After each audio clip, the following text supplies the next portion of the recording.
다시 제자 세움의 성경 공부를 시작하면서 일꾼의 세움이라는 주제로, 일꾼이라는 주제로 우리가 계속 성경 공부를 지금 진행하고 있습니다. 그래서 우리가 단순히 공동체 안에서 몇몇 사람만이 선택되어져서 일꾼이 되는 것이 아님을 성경은 가르칩니다. 마치 그리스도의 제자됨이 성도들 중에서 소수의 혹은 일부의 몇몇 성도들만이 그리스도의 제자됨으로 살아가는 것이 아니라 우리가 예수 그리스도를 고백하는 순간부터 우리는 이 땅에서 주님을 닮아가는 제자로서의 삶이 시작된 것이죠. 그러니까 누구나 예외 없이 제자의 삶이 시작되는 것입니다. 그리고 또한 일꾼의 모습도 마찬가지입니다.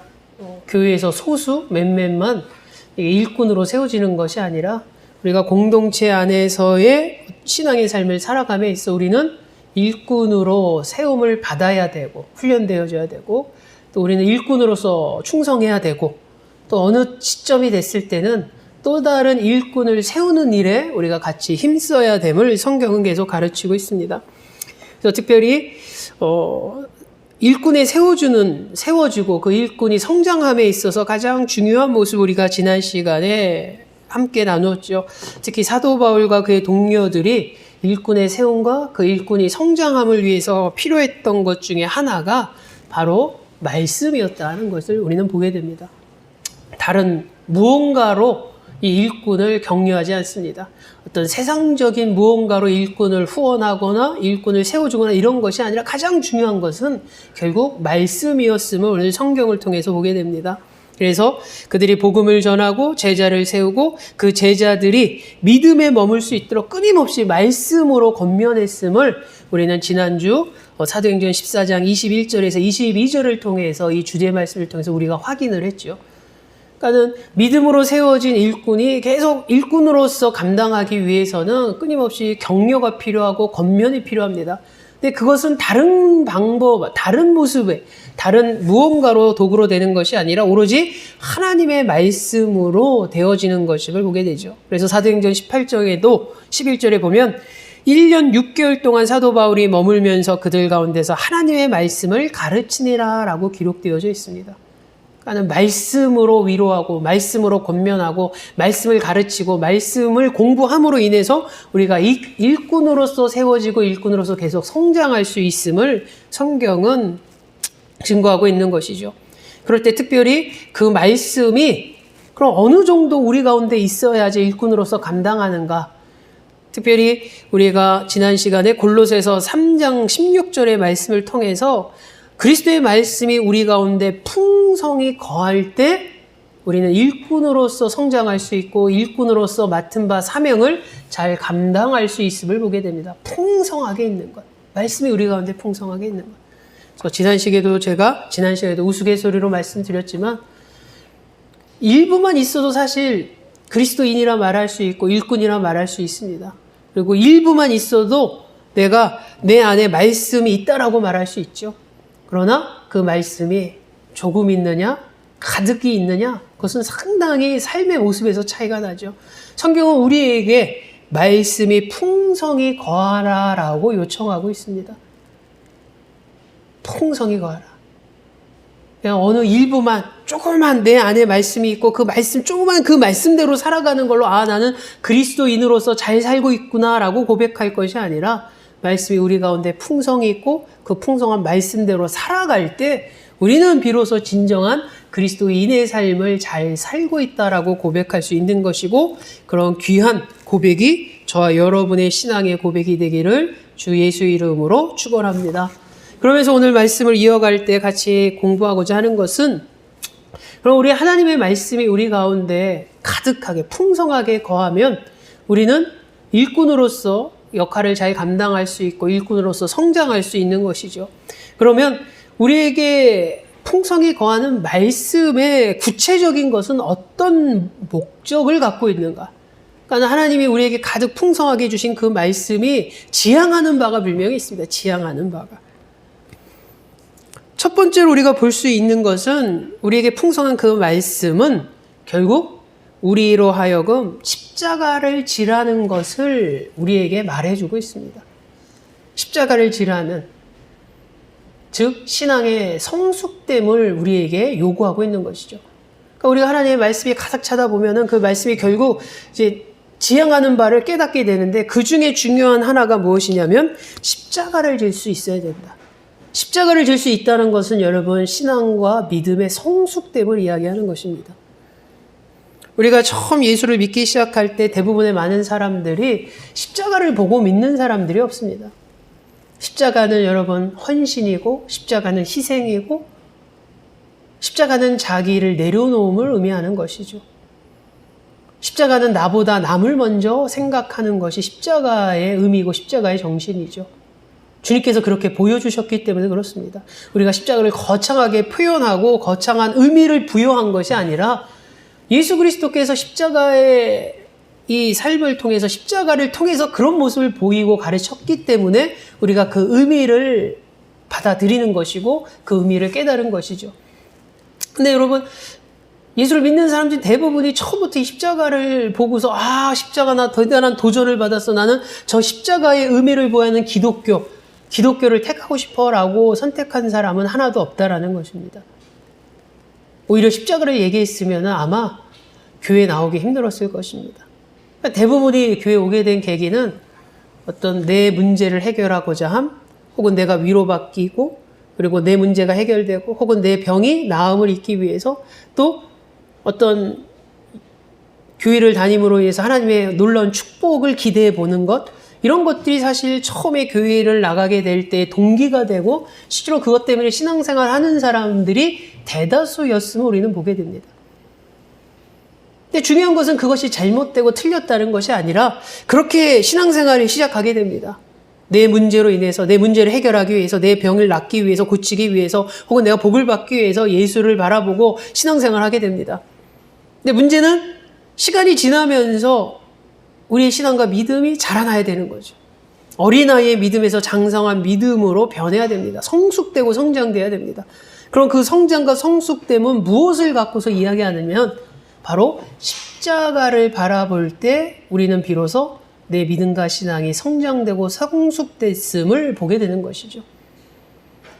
십자가를 바라보지 못하고 끊임없이 여전히 처음 예수 믿었을 때처럼 내 문제, 나만을 위한 뭔가를 해결하기 위해서만 계속 거기서 몸부림치고 있고 부르짖고 있다면 우리는 아직 성숙되지 못함을 보게 됩니다. 십자가를 바라볼 수 있어야 되죠. 그리고 십자가를 감당해야 되고, 그리고 그걸 통해서 이제 나의 자랑이 십자가가 돼야 됩니다, 여러분. 근데 믿음이 성장되지 못하면 계속 뭐가 자랑거리가 되냐면 초창기 예수 믿었을 때 그 동기가 계속 자랑이 되죠.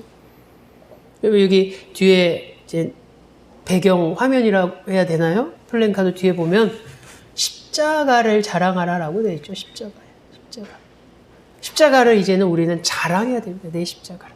근데 문제는 내가 십자가를 바라보지도 않고, 내가 십자가를 감당하지도 않고, 내가 십자가를 지지도 않고 어떻게 내가 십자가를 자랑하겠습니까?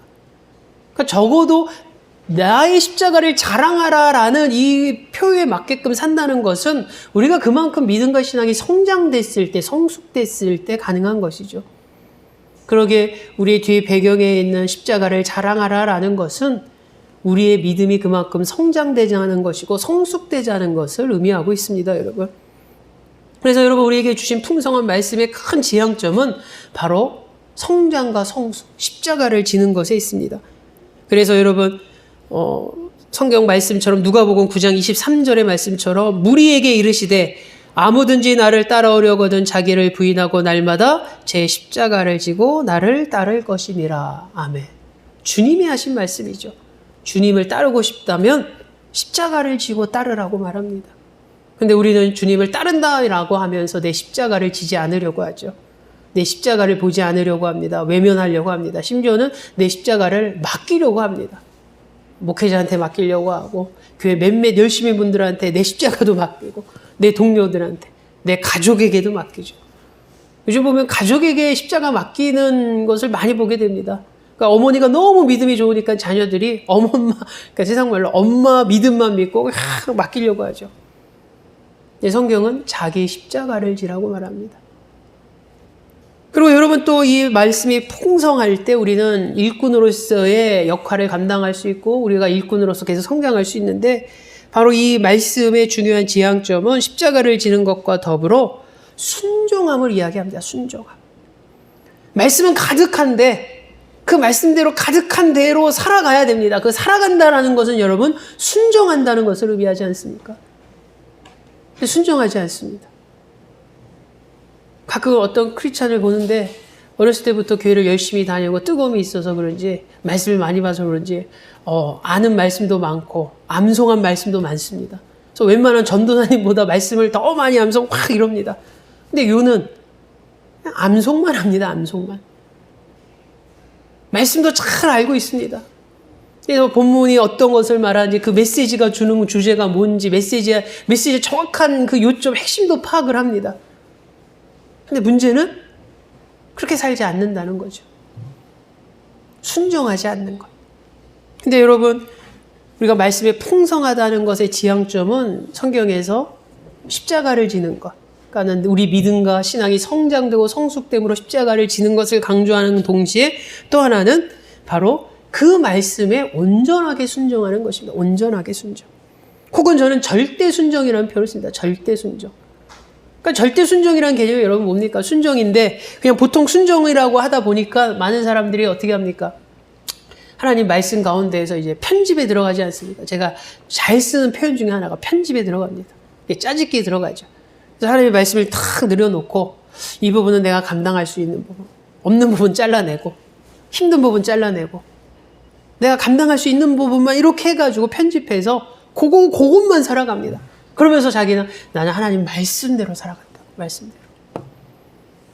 근데 그 편집된 그 말씀대로 살아가는 그 편집된 말씀은 보니까 웬만한 신자들은 다 할 수 있는 그 부분만 이렇게 논다는 거예요. 가장 기본적인 것만 놓고. 근데 가장 기본적인 것만 놓고는 성장되고 성숙될 수 없습니다. 앞서 말한 것처럼 성장과 성숙되려면 내가 잘랐던 것도 내가 갖고 와서 순종해야 됩니다. 내가 부담스러워서 내가 편집했던 그 말씀도 갖고 와서 내가 순종해야 되죠. 그렇기 때문에 내 임의대로 이건 내가 할 수 있고 내가 좋아하고 내가 기뻐할 수 있는 말씀에 순종이 있고 이건 내가 부담돼서 이러지 않는다는 거죠. 말 그대로 순종은 절대 순종입니다. 그것이 나한테 부담스럽든 부담스럽지 않든 그 말씀의 요구가 내가 쉽게 할 수 있든 쉽지 않게 할 수 있든 혹은 하지 못할 수도 있을지언정 우리는 거기에서 순종함의 모습으로 나아가야 된다는 거죠. 그 순종함으로 나아갈 때 그 순종함을 통해서 하나님이 우리에게 절대 해를 끼치지 않는 하나님임을 우리는 이미 말씀을 통해서 보지 않습니까? 가장 순종의 대표적인 사건이 저번 시간에도 제가 수요일날 설교실에 잠깐 들었는데 아브라함이 이삭을 바치는 사건에서 나타나지 않습니까?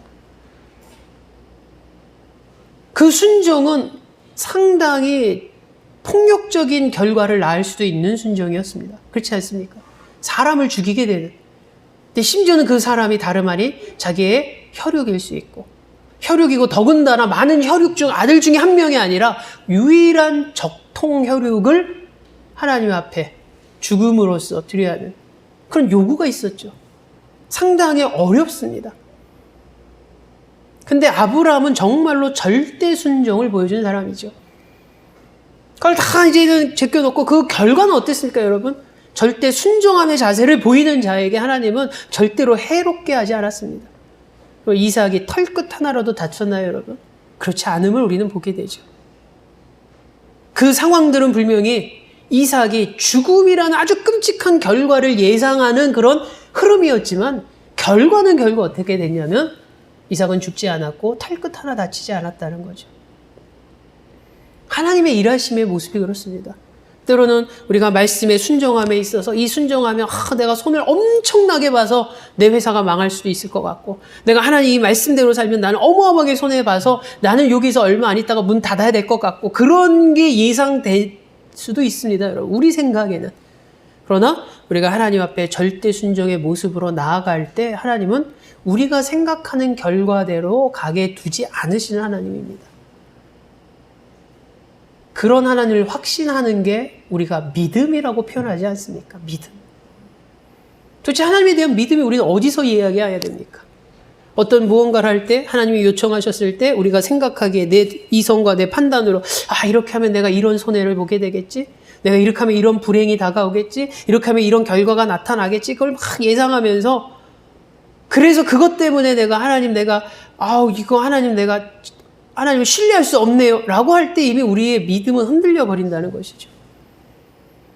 결국 우리가 순종을 이야기한다라는 것은 다른 표현대로 하냐면 우리의 믿음의 모습을 보여주는 것입니다, 여러분. 순종이라는 것이. 그러니까 순종이라는 것이 얼마나 중요하냐면 결국 얼마나 순종하냐의 모습이 결국 내 믿음이 어떠한가를 보여주는 것이죠. 아브라함이 순종했습니다. 그 결과가 우리는 무엇이었냐면 아브라함의 믿음이 어떠했는지를 알았다는 거 아닙니까? 성경의 표현대로 하면은 하나님께서 아브라함의 모습을 보고 네가 경외하는 줄 알았다라고 표현합니다. 그러니까 너의 믿음을 봤다는 것이죠. 그래서 우리가 성경을 통해서 하나님의 말씀이 우리 가운데 풍성하다는 것은 그냥 그 말씀의 의미와 뜻만 기억하라는 것이 아닙니다. 그 말씀대로 살아갈 것을 요구하고 그것은 순종을 요구합니다. 그리고 그 순종은 우리가 편집하고 손대는 것이 아니라 절대 순종을 의미하는 것이죠. 그것이 말씀이 우리에게 주는 지향하는 바 하나가 순종을 요구합니다. 순종. 그리고 우리는 그것의 말씀에 순종함으로 우리의 믿음을 드러내야 됩니다. 결국 우리가 교회에서 저분 믿음이 좋다, 믿음이 좋다.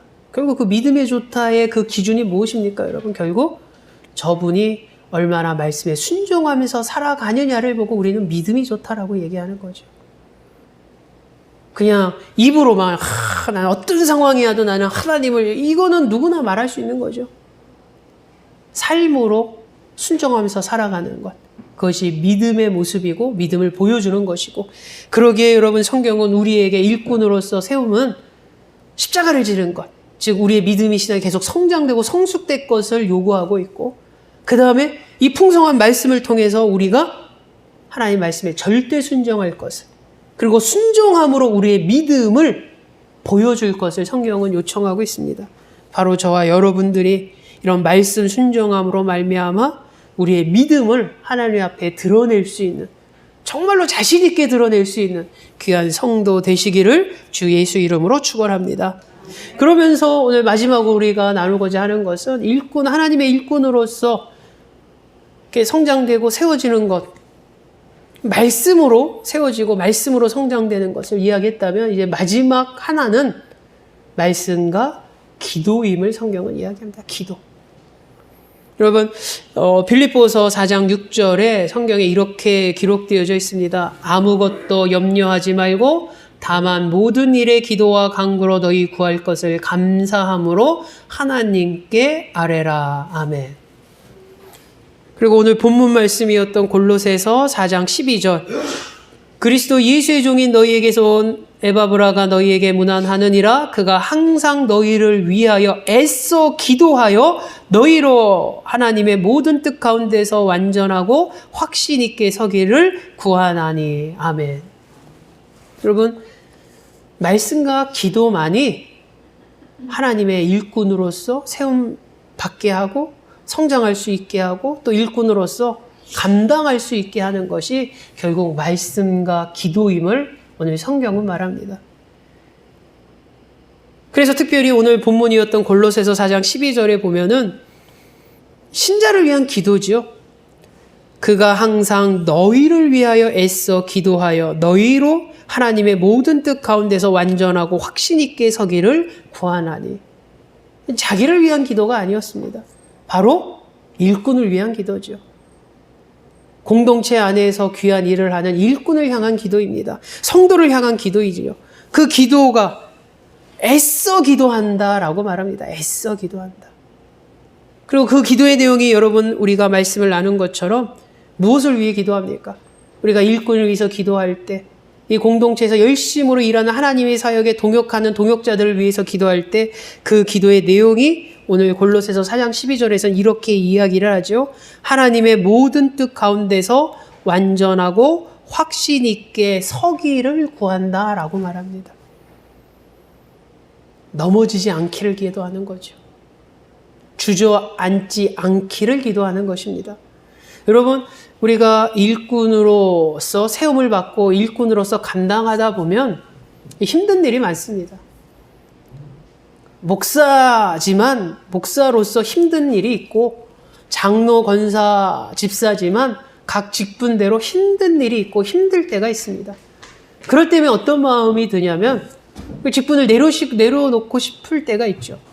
제가 아는 어떤 목사님은 너무 목회를 힘들게 해가지고 무슨 얘기를 하냐면 은퇴가 좀 빨랐으면 좋겠다고. 시대의 흐름과 좀 이렇게 그러니까 시대의 흐름은 이제 너무 목사님들이 오래 하지 않는 게 시대의 흐름인데, 정작 목사님들끼리 있는 이렇게 노예나 총회 가면은 거꾸로 갑니다. 그러니까 100세 시대니까 100세 시대에 맞춰서 목사님들, 목회자들 은퇴가 좀 더 길어야 되지 않겠냐. 그걸 매년 총회 때마다 이렇게 안건으로 올라옵니다. 근데 시대는 어떠냐, 흐름은 그렇지 않다는 거죠. 오래 하지 말고 자꾸 젊은 세대한테 기회를 줘서 젊은 목회자가 이렇게 교체되게끔 성도들은 원하는데, 정작 목사님들은 시대의 흐름에 반하여 좀 더 오래 하기를 원하는. 근데 제가 아시는 목사님은 워낙 힘들게 해서 그런지 은퇴가 그러니까 총회에서 범한 우리 교단의 법에는 70으로 돼 있습니다. 은퇴가. 그러니까 그 70도 자기한테 너무 길다는 거죠. 한 5년만 땡겨서 한 65였으면 좋겠다고. 쉽지 않다는 겁니다, 여러분. 장로님, 권사님도 직분이 쉽지 않습니다. 쉽지 않습니다. 그래서 어느 그 장로 은퇴식 뭐 이런 거 할 때 얼핏 얘기를 들어보니까는 소감을 이야기하려고 했더니, 이제 은퇴 장로가 돼서 어깨에 놓였던 짐이 내려오는 것 같아서 한편으로는 너무 마음이 가볍다라고 표현하는 장로님이 있었습니다. 그러니까 거꾸로 얘기하자면 그동안 막 장로로서의 직분이 너무나 책임감이 막중하고 무거웠었다는 걸 반증하는 거죠. 그러니까 은퇴하니까 그거 내려놓으니까 이제 마음은 좀 편하다라는 표현을 씁니다. 제가 말씀드리는 요점이 무엇입니까, 여러분? 때로는 직분이 우리를 많이 힘들게 하고 그것이 많이 버거울 때가 있습니다. 그래서 그 일로 인해서 내가 넘어질 수도 있고, 주저앉을 수도 있고, 실족할 수도 있고. 근데 그것이 오늘 일꾼의 모습이 아니라 이미 초대교회 때도 그랬던 모습이 있습니다. 초대교회 때니까는 얼마나 더 일들이 많았겠습니까?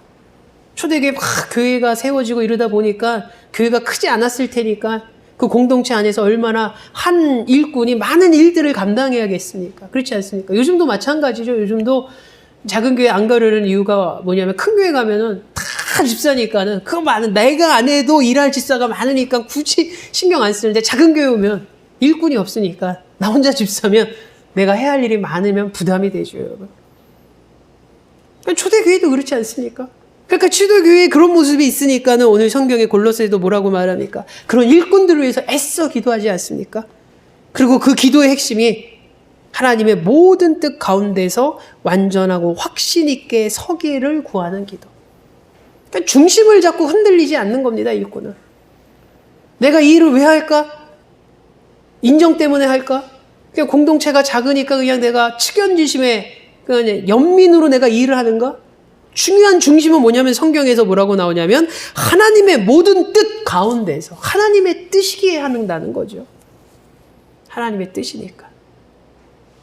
여러분, 우리가 하나님의 일꾼으로 세워지고 직분자가 되는 것은 그냥 오랫동안 알아왔으니까 아는 분이 목회를 시작했는데 교회가 어렵다고 하니까 가서 내가 그분 도와줘야지. 알고 지냈으니까 어떤 연민으로 하거나 측은해서 하는 거라, 물론 그런 부분이 들어갈 수도 있겠지만 가장 큰 핵심은 하나님의 뜻이기에 우리가 세움받았고 우리가 직분자가 되고 일꾼이 되었다는 거죠. 하나님의 뜻이기에. 그래서 하나님의 뜻 가운데 우리는 바로 서야 되고 중심을 잡아야 되고, 그래서 하나님 뜻 가운데서 완전하고 확신 있게 서 있어야 됨을 말합니다. 그 일이 때로는 힘들지라도, 그 일이 때로는 버거울지라도, 벅찰지라도 하나님의 뜻이기에 우리는 직분을 받았고 일꾼이 됐기에 우리는 중심을 잡고 굳게 서 있어야 된다는 거죠. 그렇게 되기를 지금 골로새서에서 기도하는 모습을 우리가 같이 말씀을 보게 되는 것입니다. 하나님의 뜻이고, 그래서 하나님의 온전하고 중심 잡고 서 있는 모습. 그래서 감당해 가는 것입니다. 여러분 생각해 보시면 목사로 부름을 받아서 대부분의 목사님들이 많이 그러죠. 막 길게는 막 30년, 40년, 20년 막 겉에 보면은 힘든 시간이 긴 목사님을 볼 때가 있습니다. 때로는 주변에서 무슨 생각하냐면 그냥 관두신 게 더 낫지 않겠습니까? 왜냐면 막 건강도 많이 여러 가지 상황이 그러니까. 그럼에도 불구하고 대부분의 목사님들이 계속 가지요. 세상 말로 고합니다. 스탑하는 게 아니라 고합니다. 왜 그러겠습니까? 제가 한번 그걸 진지하게 고민해 본 적이 있습니다. 왜 많은 목회자들이 세상의 기준으로 봤을 때 막 부흥돼서 이러면이야 상관없지만 그냥 봤을 때 크게 뭐 나아지는 것 같지도 않고 요즘같이 코로나같이 이런 2년 동안 이런 큰 적이면 작은 교회는 정말 직격탄이거든요. 그래서 막 어떻게 이런 어려운 가운데서 그 길을 포기하지 않고 가는 것. 왜 그럴까요? 오기로? 아니면 내가 그냥 선택하니까 이 선택이 틀렸지 않았음을 보여주려고? 오늘 성경이 그 답을 이야기합니다. 하나님의 뜻이기 때문에 그런 거죠. 하나님 뜻. 내가 목사가 되고 권사가 되고 집사가 되고 장로가 되고 어떤 일꾼으로서 직분을 받았다는 건 하나님의 뜻하심과 하나님의 부르심과 소명이 있었기에 우리 흔들지 않고 가는 것입니다. 때로는 흔들릴 만한 환경은 놓일 수 있을지라도 그 환경 때문에 주저앉거나 실족하지 않고 서 있어야 된다는 거죠. 그것을 위해서 오늘 기도하는 모습을 보게 됩니다. 그 기도가 그거죠. 서 있기를 구하는 기도. 하나님의 뜻을 기억하고 하나님의 세우심을 기억하고 하나님의 명하심을 기억하고 환경에 흔들리지 않고 끝까지 서 있기를 간절히 기도하는 일꾼을 향한 기도가 오늘 본문 가운데 있음을 보게 됩니다. 그러니까 여러분 우리가 버틸 수 있고 설 수 있는 거죠. 만약에 여러분 하나님의 뜻과 상관없이 그냥 내 의지대로 했고 인정으로 했고 어떤 의리로 했다면 진작에 벗어 던지고 움직여지고 때려치고 그랬을 상황들이 사실 주변에 많이 보게 됩니다, 여러분. 근데 많은 하나님의 사역자들이 또 많은 직분자들이 감당하고 가는 것은 오늘 본문처럼 그것이 사람의 일이 아니라 하나님의 일이고 하나님의 뜻이고 그래서 세움을 받았고 그러게 우리는 오늘 성경의 말씀처럼 하나님 뜻 가운데서 완전하고 흔들리지 않고 확신 있게 서 있는 그런 일꾼이 돼야 되고 그런 일꾼이 되도록 우리가 기도해야 된다는 거죠. 그래서 오늘 우리가 말씀을 마무리하면서 우리가 저와 여러분이 공동체 일꾼이 돼야 됩니다. 그리고 이 공동체 안에서 또 다른 일꾼을 세워줘야겠죠. 그러기 위해서 우리는 두 가지를 꼭 기억해야 하면 오늘 성경은 우리에게 강조합니다. 지난주와 오늘 이 시간을 우리가 같이 공부하면서 말씀으로 그리고 기도로 말씀과 기도로 우리는 일꾼을 세워야 되고 말씀과 기도로서 우리가 일꾼으로서 성장해야 되고 말씀과 기도로서 우리는 일꾼으로서 귀한 모습을 드러내야 하는 그런 귀한 성도 나곤의 일꾼 되시기를 주 예수 이름으로 축원합니다. 사랑해 주님 감사합니다. 오늘도 우리가 공동체 안에서 크게 보이든 작게 보이든 하나님의 일꾼으로서 우리가 살아갑니다. 또 이 공동체 안에서 우리가 일꾼으로서 계속 성장되고 성숙돼야 됩니다. 또 어느 순간에는 이 공동체 안에서 새로운 일꾼을 길러내야 되고 또 그런 일꾼을 격려해야 됩니다. 주님, 귀한 일꾼은 다른 것에 있지 않습니다. 환경과 시스템과 규모에 있지 않습니다. 어떤 재정적인 넉넉함에 있지 않습니다. 일꾼의 세워짐과 일꾼의 성장은 결국 말씀과 기도로 되는 것임을 오늘 성경은 다시 한번 우리에게 강조하고 가르치고 있습니다. 주님, 우리가 말씀과 기도로서 우리에게 맡겨진 사명을, 직분을 잘 감당하는 일꾼 되게 하여 주시옵소서. 또 말씀과 기도로서 이 공동체 안에 귀한 일꾼을 또 세울 수 있게 하여 주시옵소서. 예수님의 이름으로 기도하옵나이다. 아멘.